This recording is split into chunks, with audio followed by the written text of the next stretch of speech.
और दो तस्वीरें आपके सामने जहां हिंसा की आग भड़कती दिखाई दी है और वहीं अब प्रदर्शन का दौर तेज हो गया है। मांग एक ही है कि कार्रवाई की जाए, फैसला लेने का वक्त आ गया है, ये मांग रखी जा रही है शिवसेना की तरफ से। 17 मार्च की तस्वीर भी आपको दिखा रहे हैं जहां पत्थरबाजी की घटना हो जाती है और नागपुर में ये हिंसा की आग भड़क जाती है, हिंदुओं को टारगेट किया जाता है। तस्वीर देखिए किसने टारगेट किया है, ये तस्वीर खुलेआम बता रही है। आप तस्वीर में पहचान भी पा रहे होंगे कि किस समुदाय के लोग हैं जो इस तरह से दंगा कर रहे हैं।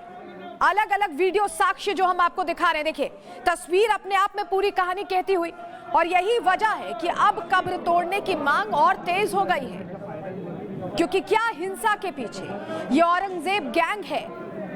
ये देखिए तस्वीरें देख रहे हैं आप, पत्थर बरसाए जा रहे हैं, ऐसा लग रहा है कि पहले से तैयारी थी।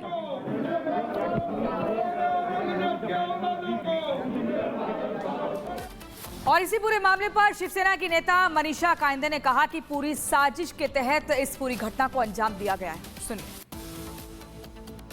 मनीषा जी, जिस तरह से कल नागपुर में हिंसा हुई, आपको क्या लग रहा है, एक साजिश के तहत लग रहा है सर?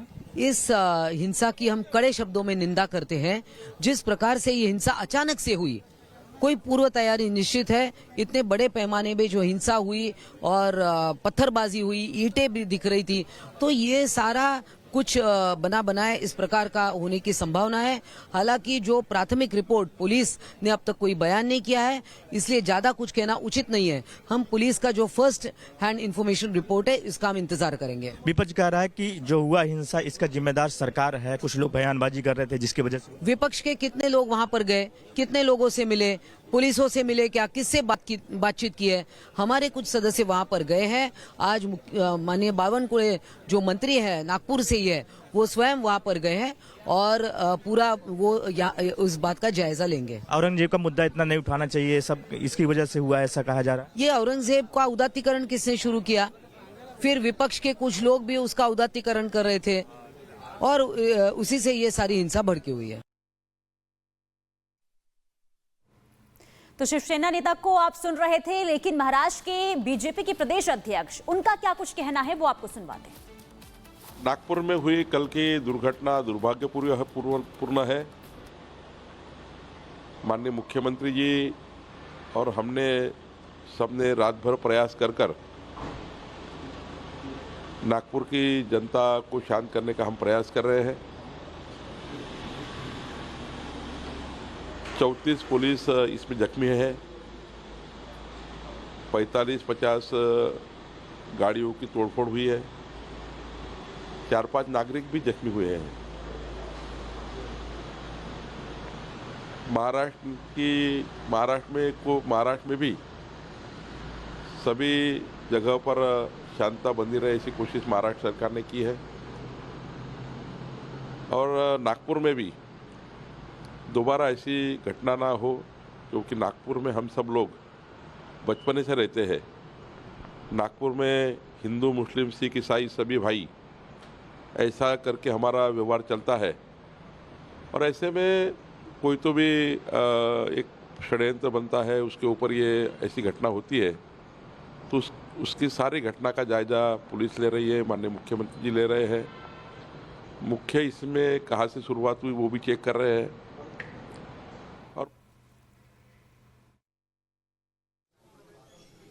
ठीक है, अपने अपने आरोप लग रहे हैं, लेकिन सबसे बड़ी बात की जो सबसे इफेक्टिव गली है, कौन सी गली है? ये जरूर है कि शिवाजी चौक है, लेकिन उसके आसपास का जो इलाका है जो प्रभावित हुआ, हम सीधे तस्वीरों से जोड़ते हैं और तस्वीरें आपको खुद ब खुद कल की कहानी बयां कर देंगी कि आखिर कल हुआ क्या था और कैसे हुआ था। सबसे पहले नुकसान पहुंचाया गया। जो बड़े पत्थर आप देख पा रहे हैं, जो बड़े पत्थर अंदर हैं, उससे गाड़ियों के शीशे तोड़े गए। इसके ऊपर भी अगर छतों को देखेंगे, छत को भी ऊपर से पिचकाया गया और लगातार इस गाड़ी को निशाना बनाया गया। क्योंकि पहली गाड़ी, अगर आप देखेंगे कि ये जो सड़क है, पीछे की तरफ अगर आप देखें तो ये जो सड़क है और उस तरफ का जो विशेष समुदाय का जो मोहल्ला है, वहां से इस गली में आना काफी आसान होता है। और ऐसी स्थिति में उस गली से जो है तकरीबन जो यहाँ के लोग बता रहे हैं 300 से 400 की संख्या रही होगी और सभी इसी गली की तरफ आते हैं और सबसे पहले गाड़ी उन्हें यही दिखाई देती है और इसे नुकसान पहुंचाते हैं। इसके बाद इसमें आग लगाई जाती है, तोड़फोड़ की जाती है। और यहाँ ज्या पॉलिसीमध्ये ऑक्शनचा रूट असला तरी लोकल जे तिथले उद्योजक आहेत त्या लोकल उद्योजकांना काही ना काही त्याचा भाग कसा मिळेल अशा प्रकारचा प्रयत्न देखील आपण त्याच्यामध्ये करू. आणि ज्या भागामध्ये राख उपलब्ध आहे आणि त्या राखेवर कुठलाही उद्योग नाही, त्याच्यावर प्रोसेस होत नाही, ती जमाच होते आहे, ऍश पॉन्डमध्ये जमा होते आहे, बणमध्ये जमा होते आहे, अशा प्रकारची जी, तर त्या ठिकाणी एकतर त्याच्यावर काही उद्योग उभे होऊ शकतील अशा प्रकारची एक पॉलिसी तयार करून त्या उद्योगांना सबसिडी देऊन त्या भागामध्ये तसे उद्योग तयार करून 100% ऍश जी आहे ही कशी आपल्याला त्या ठिकाणी वापरता येईल अशा प्रकारची एक पॉलिसी आम्ही पुढच्या 1 महिन्याच्या आत तयार करू.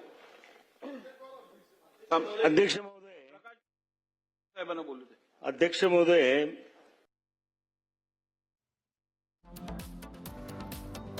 अगर आप इसके अंदर चलेंगे तो तकरीबन 14 लोगों की लिस्ट है. बिल्कुल हम आपको बता रहे हैं कि यहां पर जो बैरिकेड है वो बैरिकेड अभी किया गया है, अभी बांस बल्ले लगाए गए हैं, ऊपर ये तंग रहा था उसे बनाया गया है. किसी को भी इस गली में आने की इजाजत नहीं दी जा रही है. और हम बराबर कह रहे हैं कि भविष्य में हो सकता है कि इस गली को पूरी तरीके से दोनों सिरे को पैक कर दिया जाए. जो युवा खड़े हैं इसी गली के लोग हैं और इस गली के लोग हैं, इन्होंने सबसे पहले इसे बंद किया है और बंद करने का मकसद यही है कि अभी इन्हें ऐसा लगता है कि इस पूरी घटना की जो गतिविधि है उसे रेकी किया जा रहा है, उसे इसकी सूचनाएं पहुंचाई जा रही हैं. और हम आपको अंदर जब लिए चलेंगे, जब इस बैरिकेड को जब पार करेंगे, जो कि अभी फिलहाल किया गया ताकि जो समझ, आणि या पॉलिसीमध्ये आपण असं म्हटलं होतं की 20% जी काही राख आहे ती लोकल लोकांना द्यायची, म्हणजे तिथल्या लोकल उद्योगाला द्यायची आणि 80% ही लिलावाद्वारे त्या ठिकाणी विकायची.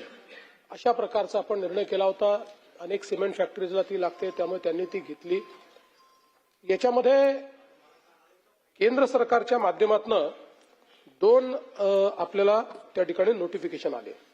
पहिलं 2021 साली MOEFचं नोटिफिकेशन आलं आणि दुसरं मिनिस्ट्री ऑफ पॉवरने 2024 साली एक नोटिफिकेशन काढलं. आणि या दोन्ही नोटिफिकेशनमध्ये त्यांनी 100% ऑक्शन अशा प्रकारचा, म्हणजे त्या ठिकाणी त्याचं मॉइश्चर हे करायचं आणि त्यानंतर 100% ऑक्शननी ती विकायची अशा प्रकारचा निर्णय केला. आता आपला जो काही आपली पॉलिसी आहे आणि केंद्र सरकारच्या गाईडलाईन्स आहेत याच्यामध्ये भीड़ आती है वहां से तो गाड़ी नंबर ये 2 होती है, जिससे भारी नुकसान यहाँ पर पहुंचता है. बीच में एक मंदिर है, मंदिर को भी नुकसान पहुंचाने की कोशिश होती है. और ये जो शीशा है ये टूट चुका है. आगे पत्थर फेंके गए वो आप देख पा रहे हैं और उसके बाद कई जगहों पर इस गाड़ी को नुकसान पहुंचाने की कोशिश की गई और इसे पूरी तरह से डैमेज करने की कोशिश की गई. गाड़ी नंबर 3, आप देखिए तीसरी गाड़ी की तरफ आते हैं. ये भी गाड़ी, और ये देखिए पत्थर जो है, ये जो पत्थर है फंसा हुआ है, ये जो पत्थर है आप देख पा रहे हैं, ये अभी भी पत्थर फंसा हुआ और ये पत्थर जो है फंसा हुआ है. यानी कि इतने बड़े पत्थर से, जी बताइए. गाड़ी है, इससे भी ज्यादा नुकसान हुआ है. वो मैंने उधर जलाएंगे करके मैंने उधर जाकर रख दिया. वो भी इससे ज्यादा थोड़ी है, तो इससे भी ज्यादा नुकसान पहुंचा है क्योंकि उसे जलाने की कोशिश की गई थी, इसलिए उसे आगे बढ़ा कर रख दिया गया. तो गाड़ी नंबर 3, इस गली की एक एक गाड़ियों को हम गिनकर बता रहे हैं कि कैसे हमला हुआ और किस तरीके से उसे नुकसान पहुंचाया गया. और इसके बाद ऊपर से ये जो मिट्टी आप देख पा रहे हैं, जब ईंट नहीं मिली तो मिट्टी के रोड़े से भी उन्होंने नुकसान पहुंचाया है. उसके बाद जो चौथी गाड़ी है उसकी तरफ हम आते हैं और ये भी गाड़ी आप देख पा रहे हैं जो स्कूटी है उसे भी नुकसान पहुंचाया गया है यहाँ पर. इसे भी पूरी तरीके से डैमेज यहाँ पर कर दिया गया. उसके जो आप देख पा रहे हैं मीटर वगैरह सारे तोड़ दिए गए हैं. तो उसे भी जलाने की कोशिश हुई है क्योंकि इसकी जो सीट है, ये जो सीट देखिए इसे जलाने की कोशिश हुई, इसलिए इसे दूर जाकर के कहीं खड़ा कर दिया गया था. और ये बता रहा है कि ये जो आक्रोश है, जो एक टारगेटेड हिंसा से कह सकते हैं, उसका रूप देने की कोशिश की गई. गाड़ी नंबर 5 की तरफ आते हैं. ये एक प्रेस की गाड़ी है, जो भी वो प्रेस में काम करते हैं, लेकिन उनकी गाड़ी को भी यहाँ नुकसान पहुंचाया गया. और इसके अंदर जो ईंट है अभी भी पड़ी हुई है, ये हम आपको दिखा रहे हैं. जो सीट पर जो ईंट पड़ी हुई है, और ईंट नहीं है बल्कि जो डिमोलिश बिल्डिंग होती है उनका जो ये मलबा है उससे ये हमला किया गया था और किस तरीके से यहाँ पर शीशे तोड़े गए. फिर ये देखिए एक और अंदर ईंट है, उसे भी हम आपको दिखा रहे हैं, वहाँ पर वो ईंट रखी हुई है. और कुल मिलाकर ये गाड़ी नंबर जो 4 है उसकी हमने तस्वीर दिखाई. इसके बाद आगे आप बढ़ते हैं और यहाँ भी जो एक कुछ मजमून तैयार किया जा रहा है, लिस्टिंग तैयार की जा रही है और हम जरा जानते हैं यहाँ पर क्या हो रहा है. क्या तैयार कर रहे हैं आप? हेलो, हाँ जी, ये मुझे लिखी कंप्लेंट देना है पुलिस डिपार्टमेंट में, तो मैं अपनी कंप्लेंट दर्ज कर रहा हूँ. हाँ, इस कंप्लेंट में क्या मजमून क्या है?